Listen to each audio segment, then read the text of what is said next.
We're back now with the Ford Culture, and today we're talking about David Steward and how he borrowed $2,000 from his dad and ended up a $6 billion man.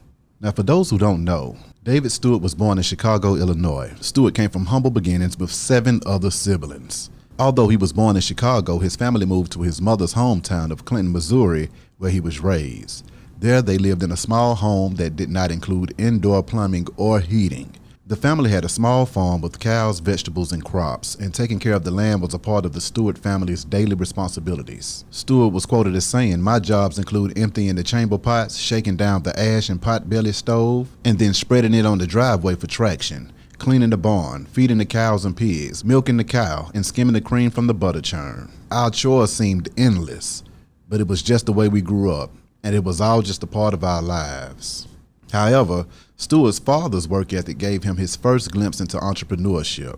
Steward was quoted as saying, "My father was the first entrepreneur I ever knew. He was an entrepreneur out of necessity. We probably would have qualified for welfare, but my father was proud, and he did what he had to do to support his wife and children. He was a master mechanic and should have been able to make good money working at a nearby power company, but they weren't hiring people of color. He and my mother were caring and committed to the next generation.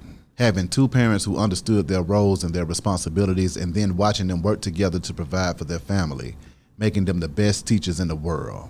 End quote. Steward's examples of hard work would pay off in great dividends. In the 1st grade, he was the first black person to attend Clinton's newly integrated elementary school.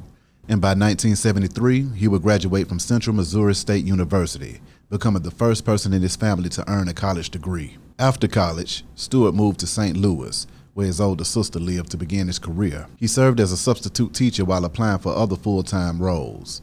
He would later join Wagner Electric Corporation in 1974.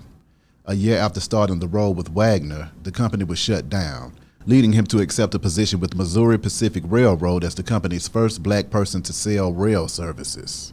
Leveraging his role as a marketing and sales representative with the railroad company, Steward joined FedEx in 1979 as a senior account executive and earned a place in the Federal Express Sales Hall of Fame after 2 years in the role. Steward was quoted as saying, "I was very excited to earn this honor.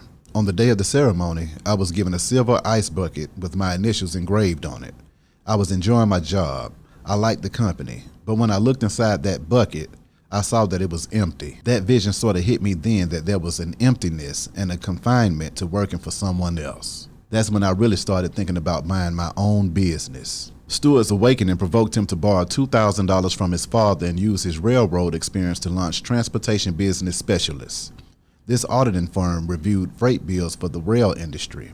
3 years later, he started his second company, Transport Administrative Services, another auditing firm focused on undercharges. By 1990, he founded his most lucrative business, Worldwide Technology.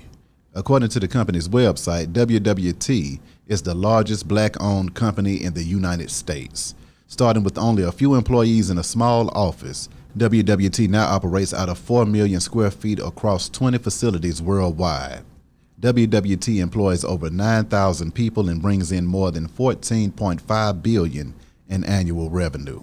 And in case you were wondering how much David Steward is worth, they estimate his net worth at $6 billion. And there you have it, David Steward, moving the culture forward. Make sure you like and subscribe and share. More content on the way. I'll talk to you soon.